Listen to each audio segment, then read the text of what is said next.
So welcome to my channel, and today we are going to talk about farming and generally the mistakes we make as farmers when we are doing our farming. The first and most important mistake that we make as farmers is going into farming blindly. And by blindly, I mean you're going to produce, say, beans, or you're going to produce maize. Let's talk about maize being staple. You're going into production of maize and you do not know the type of inputs that you need for your farm or your type of crop that you're producing. So you go in and ask the agrovet to give you planting fertilizer or top dressing fertilizer and all the other inputs that you need. First of all, you need to understand the type of location you are at, so that you know the altitude and know the type of maize variety that you're going to plant, or the type of variety of that particular seed that you're going to plant. Different altitudes have different types of variety that are applicable to their location.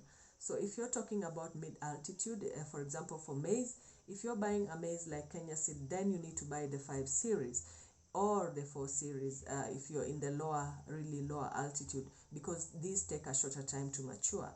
If you're talking about the highland areas, then we have the 6 series of maize. And if you're talking to like varieties from Seedco, then you're talking about the 7 series and probably some of the series that they have for the high altitude areas. So we need to understand what type of varieties that we need to grow. Then we need to go deep down and know the type of soils that we have for our farms, so that we know the type of inputs that we're going to use. So when you're looking at the soil, then you need to definitely take a soil test. If you can access this service, please make sure you do a soil test before you plant your maize or you plant your crops, so that you can be able to know the soil and crop requirements. And if your soil is acidic, for example, you need to know how much lime to apply and which type of lime to apply. Then you'll be able to know what type of inputs in terms of the soil correction and soil fertilizer inputs that you require.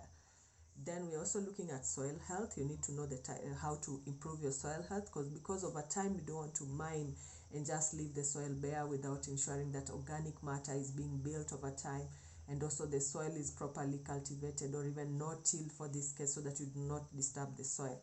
When you're doing production, you need to know the type of, for example, the herbicides to use. Consult your nearest, qualified agrovet. There are agrovets that actually have trained personnel and trained agronomists to provide these services to you as a farmer. Just ensure that you're getting the right inputs and the right information. Above all, the right information for you to get into crop production as a farmer. Do not make mistakes. Let's start from the soil as we go up into production, knowing our inputs, from the fertilizers, soil correction measures, fertilizers, the chemicals that we are going to apply. Know that there are some chemicals that if you apply, you have something called a post-harvest interval.